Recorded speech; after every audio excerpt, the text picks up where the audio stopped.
The topics and opinions expressed on the following show are solely those of the hosts and their guests and not those of W4WN Radio, its employees, or affiliates. We make no recommendations or endorsements for radio show programs, services, or products mentioned on air or on our web. No liability, explicit or implied, shall be extended to W4WN Radio, its employees, or affiliates. Any questions or comments should be directed to those show hosts. Thank you for choosing W4WN Radio.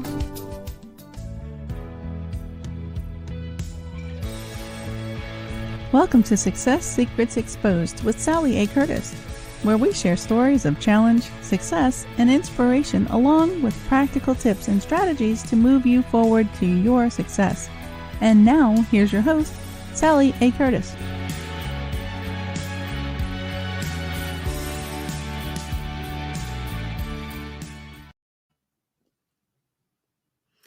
Good morning, good evening, and good day to you, and welcome to Success Secrets Exposed.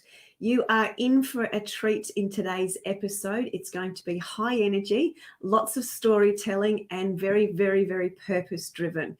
The topic for today is your pathway to financial independence, and I have a fabulous speaker, Milan, joining me today. So I do sit tight, grab your notepads, enjoy some fun with us, and let's get into it. So those that are new to the show and haven't met me as yet, I'm a I'm a marketing strategist for speakers, coaches, and consultants. As you can tell, I'm super excited about my guest today. And my purpose with helping those speakers and coaches is to help them increase and leverage their voice, their message, and their impact. And I do that in a number of ways. I help them repurpose their content, and I also help them utilize LinkedIn strategically.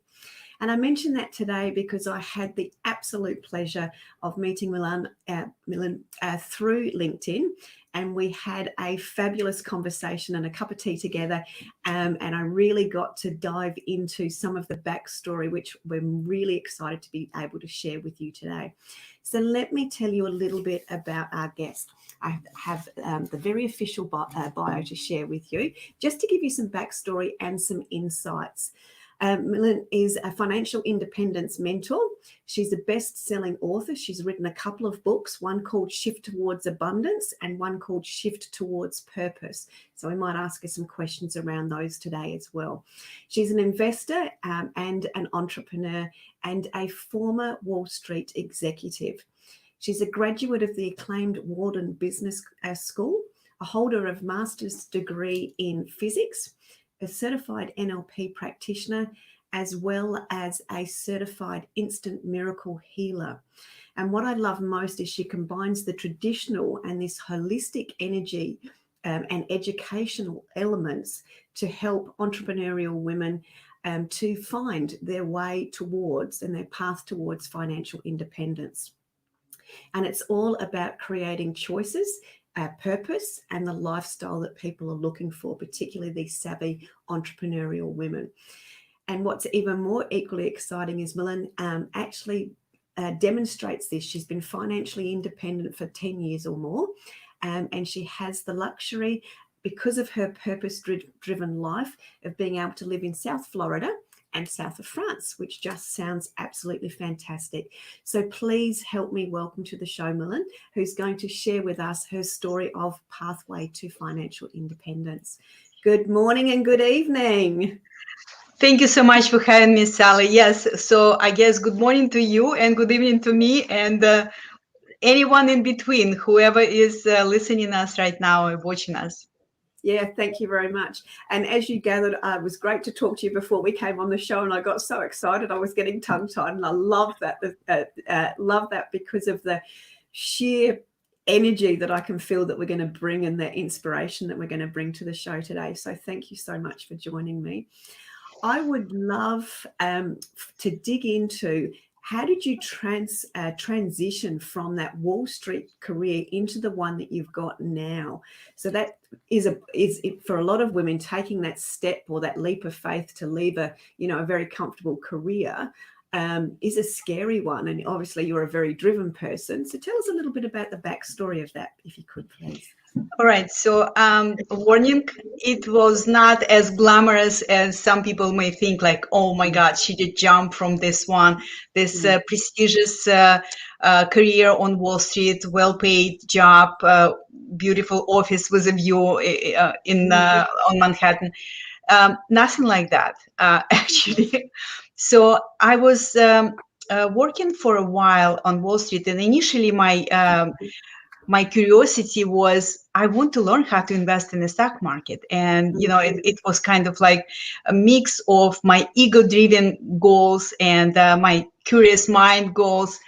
So it was okay. And just a small note, at that time, I was very practical person. I was thinking about making more money, supporting my family, and that's pretty much it.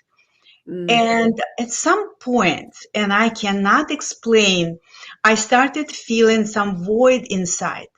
And it was not like some particular event that happened or something else. It just, I started feeling that this work does not have meaning to me. And on the surface, everything was just really great. That's why I said it was not like a bomb happened or something like that. Speaking of bomb, actually, I survived the first bomb in 1994. I was there working on the 46th floor, because I always worked for different Wall Street companies, from Morgan Stanley, Bankers Trust, Deutsche Bank, etc., but always in World Trade Center. So the first bombing, I was there and I survived. And I will share with you, if we have time, about how I survived the 9/11, because I was supposed to be there as well. So anyhow, so I started feeling this void, and I had no idea what was happening to me. But I clearly remember one day when I was sitting in my office, looking at the computer and thinking, like, is that all there is? Are you going to live that way, wondering, maybe there is something else for you. Maybe there is something that is more meaningful for you.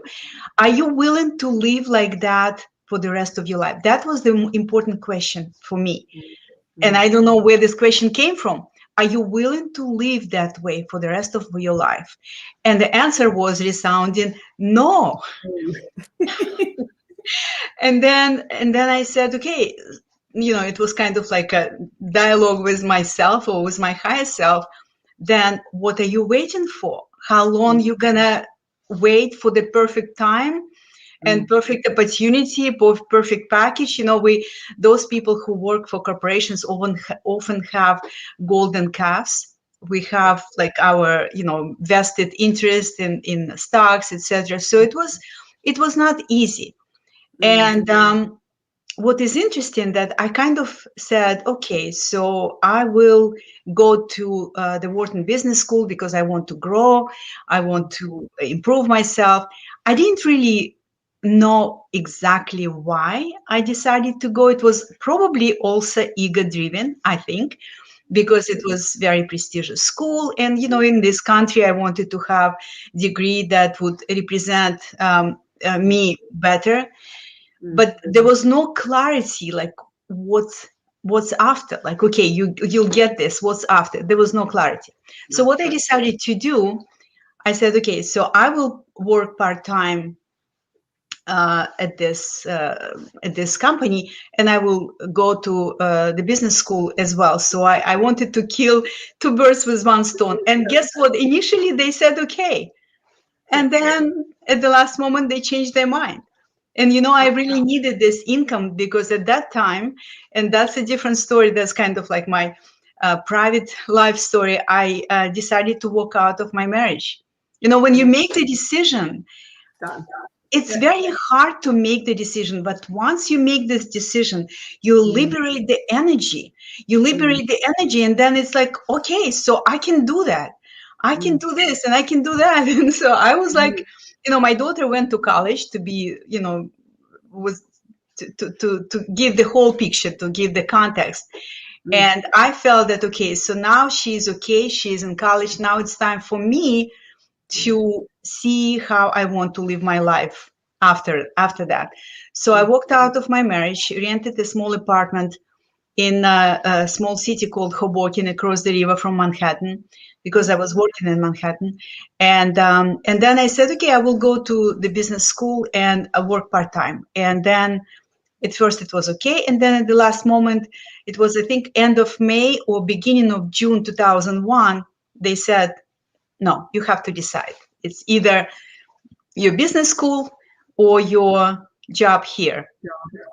And you know, it was a nerve-wracking decision, because at that time I really needed this money. I was relying on this.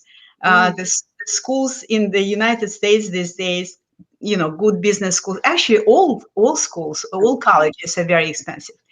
So I was really a little bit scared. Yeah. But anyway, I decided that I would listen to my intuition. And I resigned. And I was shaking, I was worried, I was scared. All of this range of emotions was there. But the decision was made that I will follow my intuition. And my intuition was resign. You had a goal. Don't allow anything to stop you, your fear, your concerns. You will figure out. That was the message that I received. Yeah. And guess what? And I know I shared this with you when we spoke last time. Yeah. I was saved by this decision, because I resigned 3 months just before 9/11. Yeah. That's why I'm still around. Yeah. Because I happened to watch 9/11 unfolding across the river live. I saw this live. And I was thinking, like, first of all, I was thinking, oh my God, I should have been there. It was me who should have been there. And I had my friends and I had my colleagues, and yes, I lost some. And it was a nerve-wracking moment, and also a huge, huge lesson that we have to trust our intuition. And can you see that on my wall?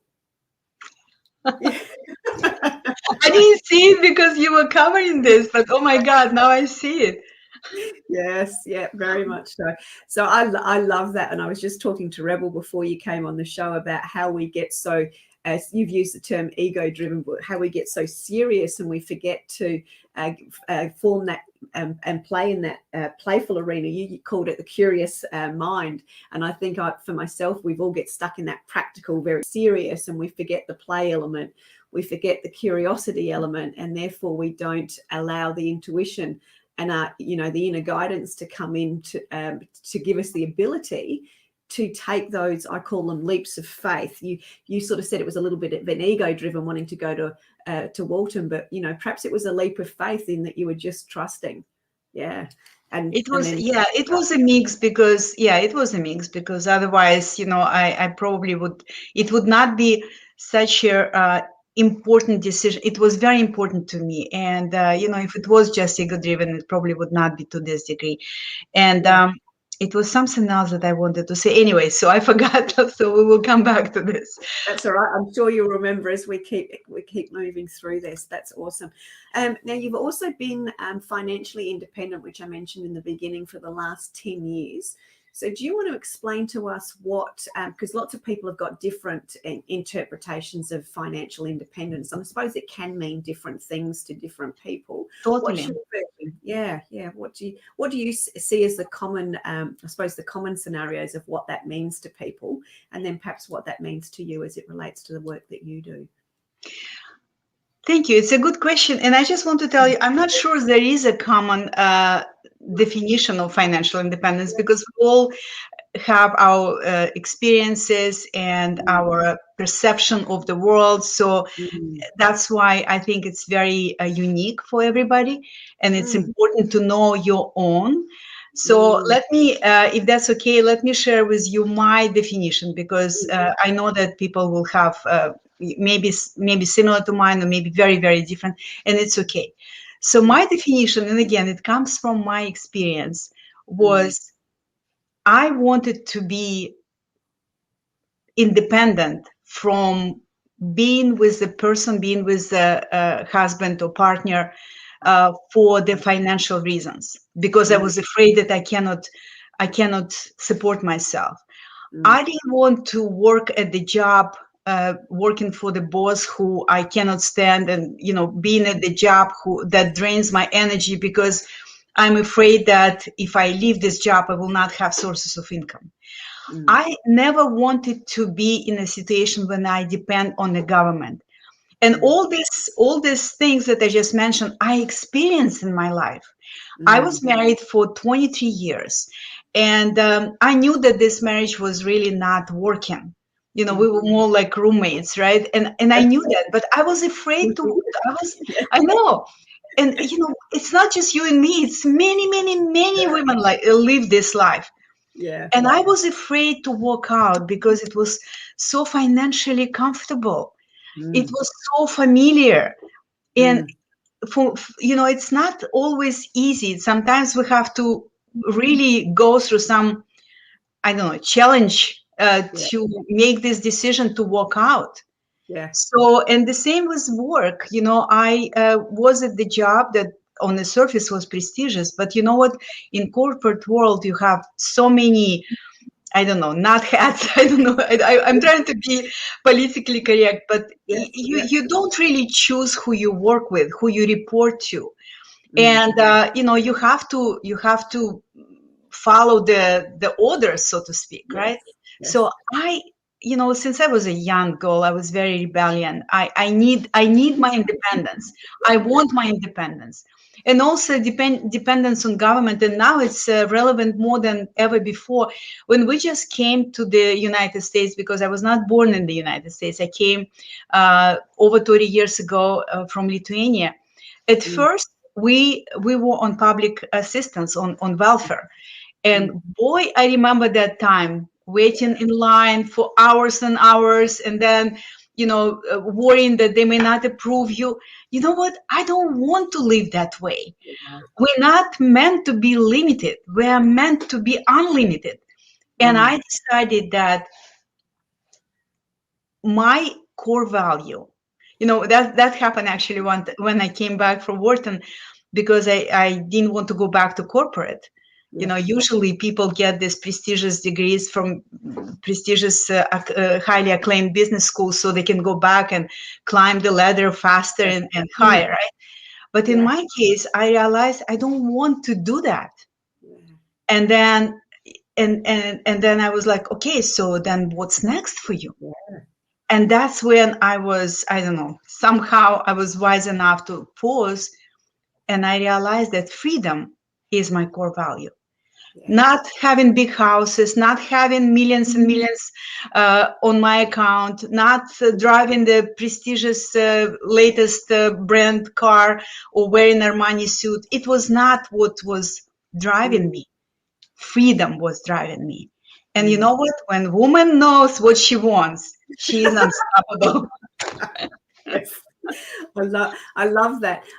Let me just share a story. And again, a lot of people don't know this because I don't share much of the personal stories, which is why I've loved the radio show and what we're doing today, because it's actually liberated a lot of the stories.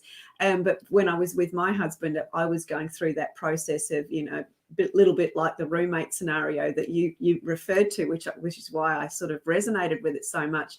And I'd been going, for thinking about it for probably 10 years, this isn't working, but stayed, because from a financial perspective, we had, 6 investment properties. We had companies together. We had a whole abundance of different investments, which we had worked hard to achieve, but probably didn't really know what we were doing. I would look at that and say we were very, very lucky because we just seemed to make the right choices at the right time. I think, again, probably trusting my intuition and instincts there more than actually being savvy.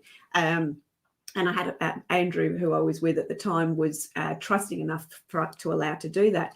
But as a result of that, we had lots of stuff, and it was like, stepping away from that so similar experience, I got to the point and was brave enough to actually share that conversation I just had with you with that one person. And it was that one person that listened that then enabled me to go, I just said that out loud. Okay, no problems. I'm thinking about doing it in 12 months was the conversation. And within 6 weeks, it was done. I was done. I'd made the decision. I was out and just went on my own journey of self-discovery to then find out, like yourself, what am I going to do when I grow up? What do I want to do when I grow up? And my freedom's a little bit different to yours, is that I don't want to be the 9 to 5. I don't want to be stuck in somebody else's time loop. I wanted to be able to have time as my scenario. So isn't it interesting that freedom, which you pointed out to me in the beginning, is so different? The word freedom in itself is actually different, has different meanings for so many people. So thank you for sharing that. That was that's just given me a massive amount of aha moments. So thank you. Thank you for sharing your story. It gave me aha moments too, because it's very true. I somewhat was, we were so intertwined in terms of financial things, and it's not always easy to step out of the comfortable scenario or comfort zone, right? But the fact that it's not easy doesn't mean that it shouldn't be done. Correct. Yeah. And also what I didn't mention before is that for me also freedom means to live your life on your terms. I wanted to live my life on my terms, not because my husband wanted me to do XYZ, my boss wanted me to do XYZ, and government wanted me to conform in a certain form or whatever, mold, right? So for me, it was so important. And just to top the whole this story, I thought that now that I will be free, I would be flying. I was so excited. Like I said, it was the feeling of liberated energy was palpable. It was great time in my life when I was like, finally make the decision, because when we are indecisive about anything, we keep this energy, we contract. So every time when you make the decision, whatever decision might be, you liberate the energy.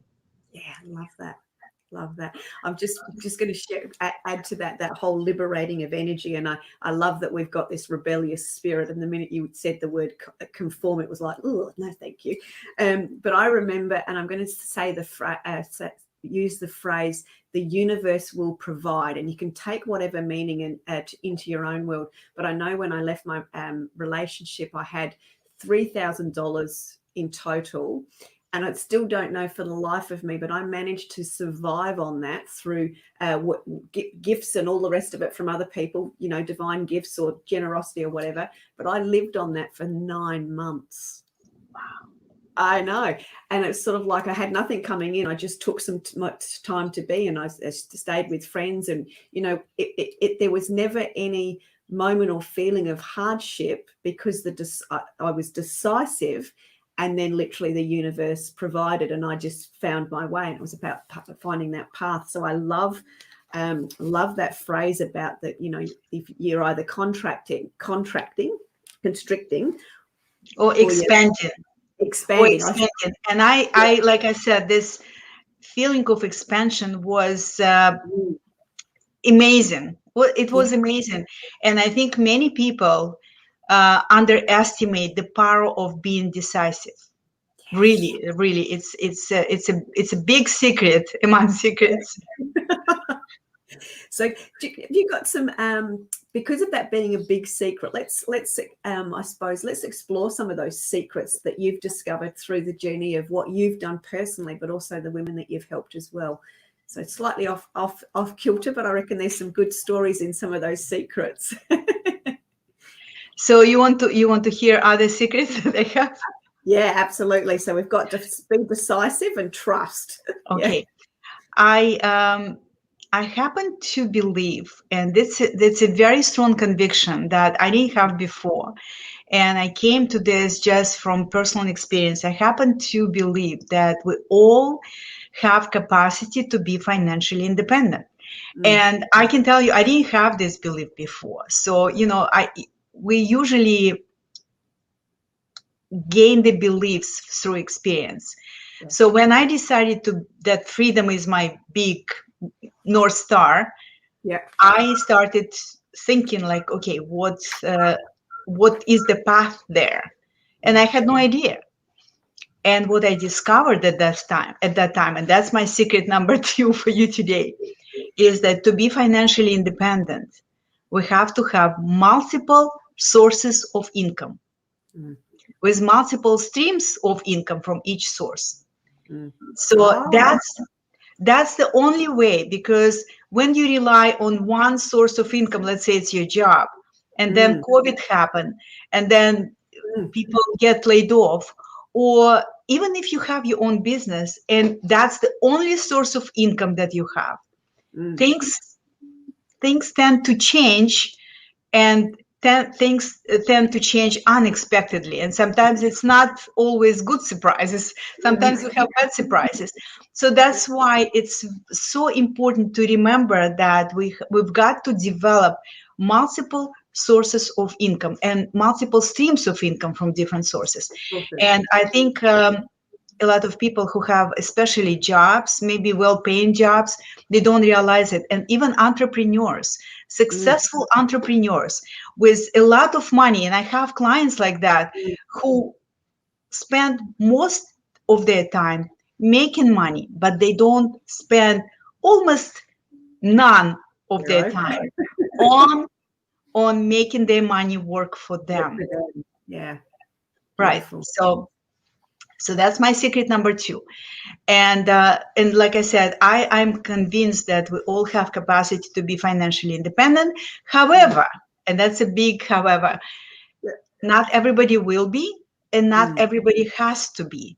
Just like we all have capacity to be parents, but you know what? Not everybody wants to be a parent, and not everybody has to be a parent. So that's why I think that it's a choice. Like everything else, it's a choice to decide I want to be financially free, because this choice will require that you make decisions, you take actions that are aligned with this choice. For example, even in my own family, I have people who that's not their core value, right? Some of my family members' core value is to wear Armani suits, drive the latest brand of BMW, etc., etc. So when you make these choices, it's very likely that financial independence probably is not in your vision. And I'm not saying that it's a bad choices. I'm not judging. There is no good or bad. It's whatever fits you.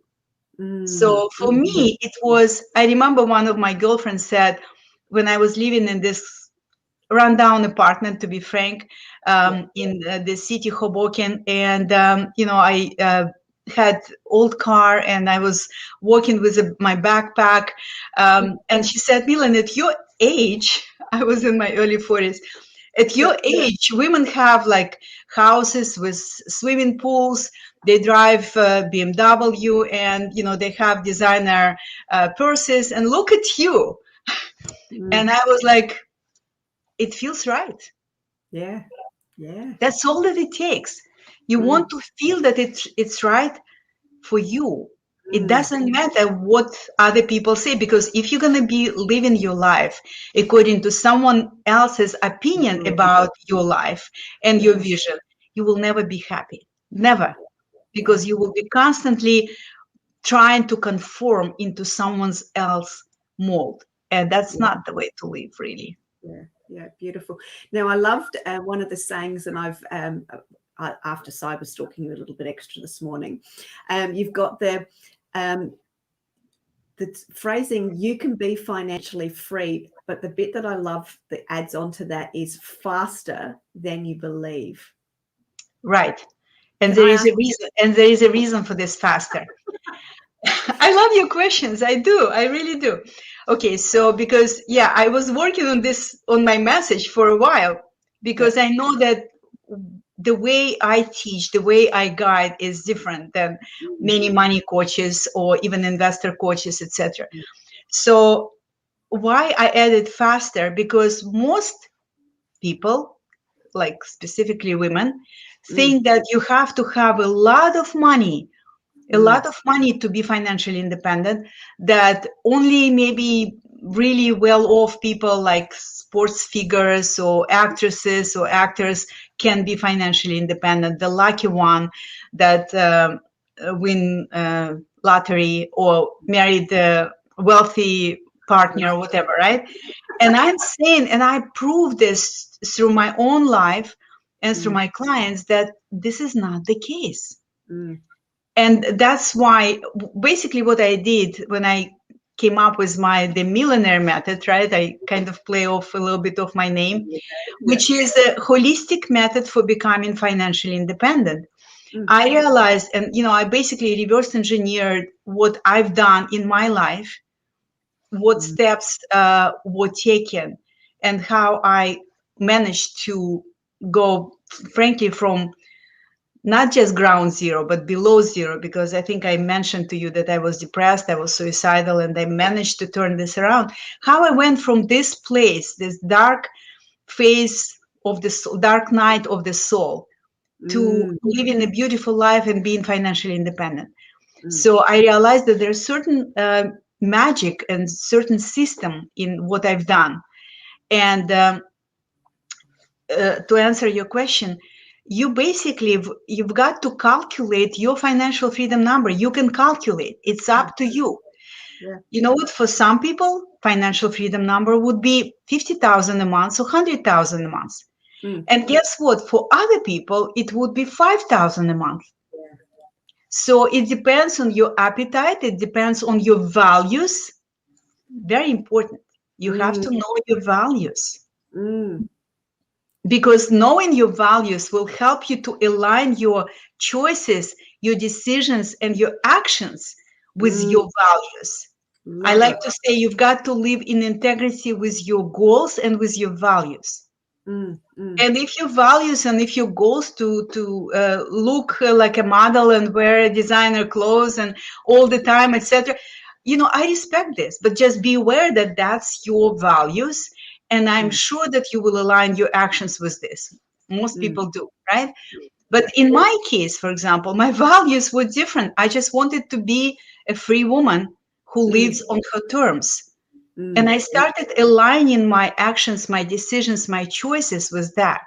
And once I achieved my financial freedom number, then I was saying, okay, now what's next? Now I could add to this, but the goal was to be financially independent. And once I accomplished this goal, then it was a very different ball game, so to speak. Yes, yeah, beautiful. I absolutely love. I'm going to use one of my phrases, which is the been there and done it experience, because as you said, you've had, from below ground zero, you've crawled your way out of the dark hole. So literally. Yeah, I call mine the sandpit with the lid on it. I was in the sandpit with all of the toys and the lid on it, telling everyone to go away and rack off. I wanted to be on my own and in my little dark cave. So I love that you've actually got that been there and done an experience all the way from, woe to go. But you've had the ability to very, very clearly and concisely reverse engineer what you've actually done. And what I'm hearing in when you're talking is that you've actually not just reversed what I'm going to call big chunks. I did this and I did this and I did this. You've actually reversed the big chunks and then all of the nitty gritties elements within each of it to create that significant clarity, which is then obviously the way in which you're able to help your clients, because you've actually got all of not just the big steps. I'm working with a lot of coaches as they come up, they've got, step 1 and it's step 2 and it's step 3, but there's actually, 25 or 15 steps in step 1. And you need to know all of the details to be able to help people have those, those micro movements forward that gives them the ability to build on it. So they get the big, that big step accomplishment. So well done to you. That's I really heard the extraordinariness, that's a Sally word for the morning, of the ability of what you've done to be able to reverse engineer your process. So thank you. And I just want to add a little bit to what you said, that small steps accumulate into something that becomes bigger step and bigger step. So we often talk about compound effect with money, right? So as Einstein said, it's one of the biggest wonders of the world. But I believe that compound effect happens with small steps. So when you have a small step on top of the small step, because in my case, and I'm sure you probably, because I know a little bit your story too, you could relate that there were moments when all I could do just get out of the bed and basically just, brush my teeth. There were moments like that. There were moments when sleeping at night, because I was not sleeping, I was not eating, when just having a good night's sleep was a huge accomplishment. So it's putting your step in front of the other, foot in front of the other, I should say. And this taking these small steps when sometimes you don't have maybe energy for something big, but start somewhere. Start somewhere. Don't just allow this apathy to take over, because it's very easy to get into this downward spiral. It's too easy. And that's why it's dangerous. And that's why I say, remember that small steps create compound effect. And then you will see the changes in your life. Just the same with money. When you don't have a lot of money at the moment, maybe just start with small amount putting aside. Develop this pattern. It's all about patterns, right? Yeah. So I just wanted to add this compound effect of small steps. I think it's very important. You can consider this secret number 3. Yeah, absolutely. And I'm really glad you've expressed that further, because for me, I am with the different clients I work with. So I work with the speakers and consultants, but I also work with a lot of people that are up and coming, especially in that sort of startup phase, or women that are transitioning out of corporate. But they always have this expectation that their transformation or their growth, that they've got to take these great, big, huge steps or leaps, jumps. We talk about a leap of faith, and that's a bit different, but from an action and a progression step, they think that they've got to jump, the Grand Canyon to say that they've actually done something or achieved something just in that, microsecond moment. But it's actually not. It's, all of those little tiny incremental steps that, as you say, accumulate to the big ones. So I think that we focus too much on that. I need to take this great big huge step to show how big and brave I am, where you're actually braver if you take the consistency steps, which comes back in. I just love what you just described. It's very, very accurate. And I want to share with you, if I may, secret number 4. You mentioned that a lot of people, and the secrets just come up. I don't know. I didn't classify, I didn't prepare them, but you mentioned that a lot of your clients, especially successful clients, they have expectation to jump, to have leap to the next step, or maybe 2, 5, 10 steps forward very quickly. And I am not a big fan of expectations. I just want to tell you this. I'm a big fan of intentions, because expectations apply that, when we expect something, we automatically attach to the outcome. We expect that certain outcome should happen at a certain time, and that's the killer. Speaking of versus flow. Yes.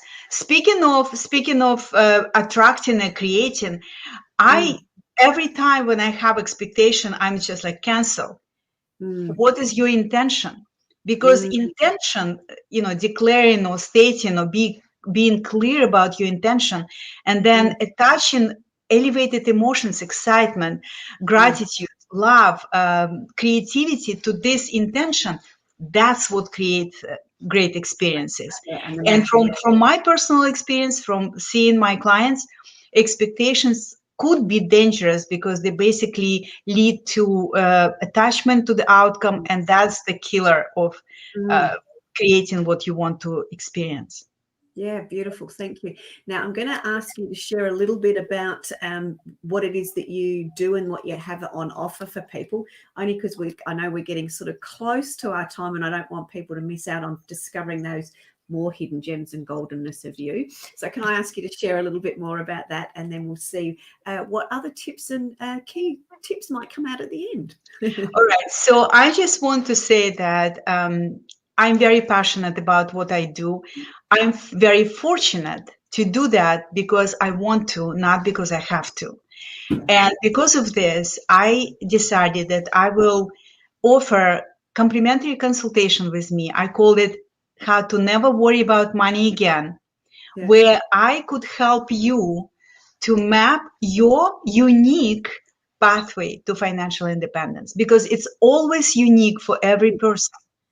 So the value of this consultation is $500, but I want to offer this to your listeners, to your followers, because I really think, and I mentioned this before, I really think and believe that we all have capacity to be financially independent. So if freedom is your core value, let's talk.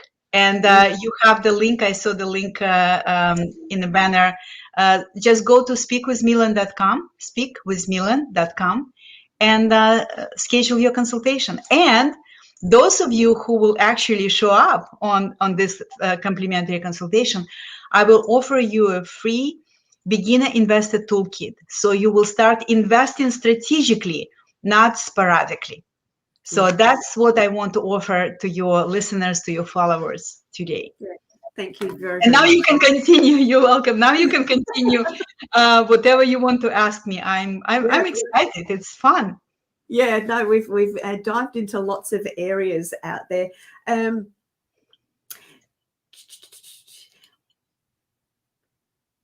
just sort of, I'm going, oh, which question?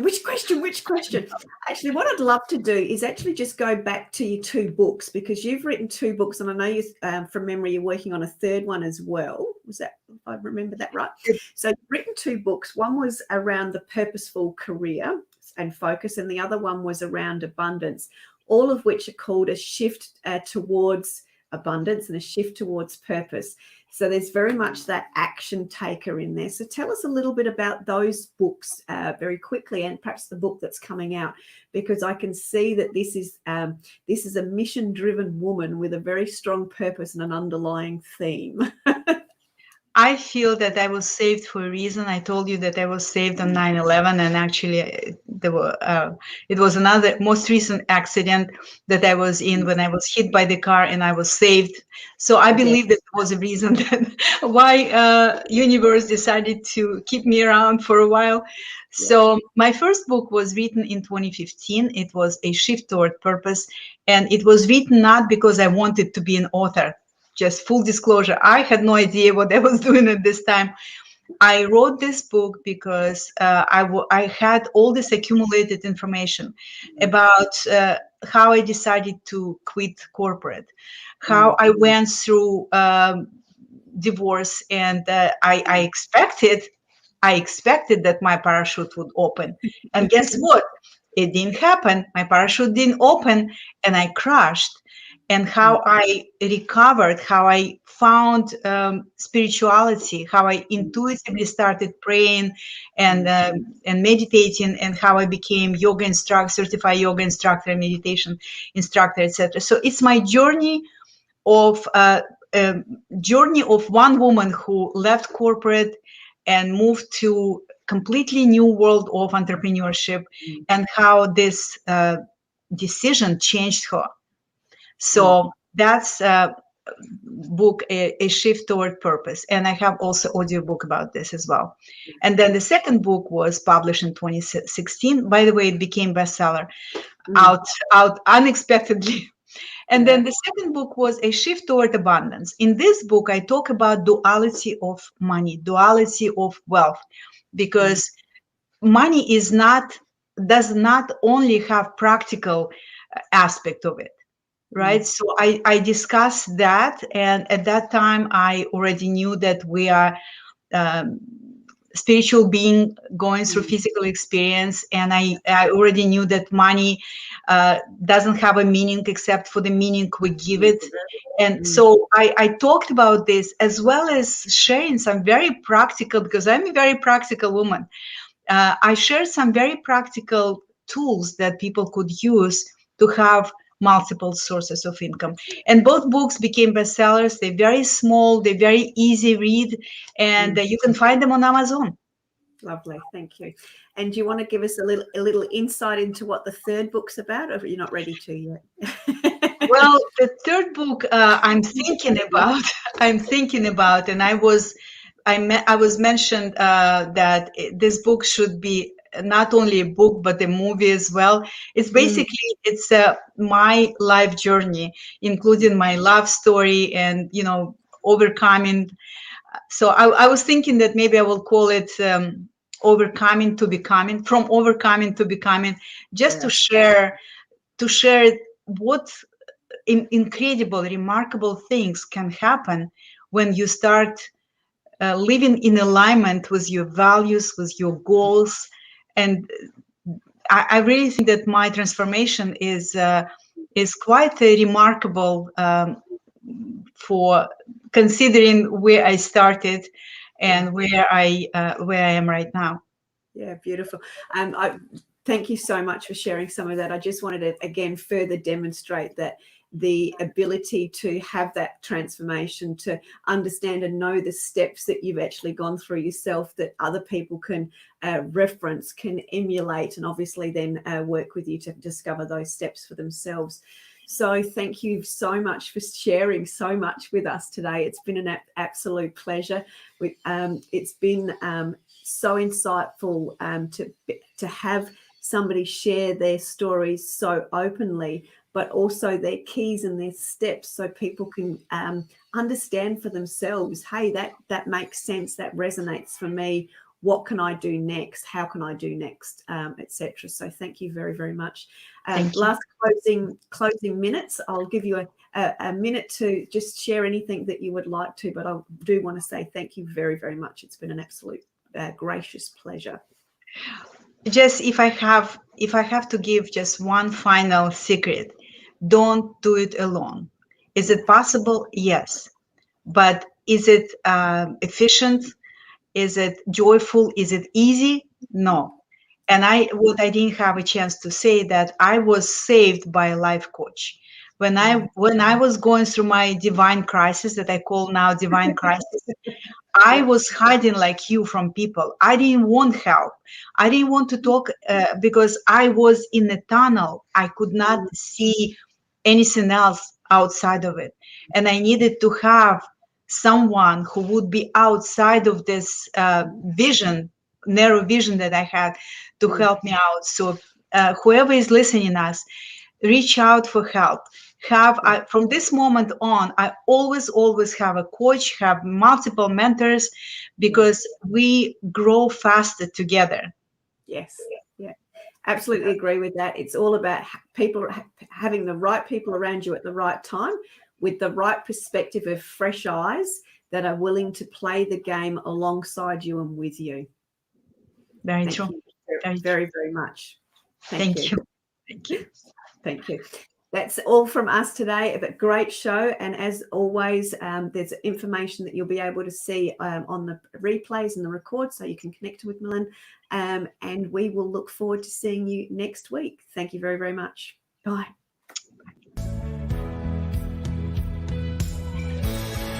That's it for this week's episode. Thank you so much for joining us. I trust you got some inspirational tips to move you forward. See you next Thursday at 7 p.m. Eastern for more Success Secrets Exposed.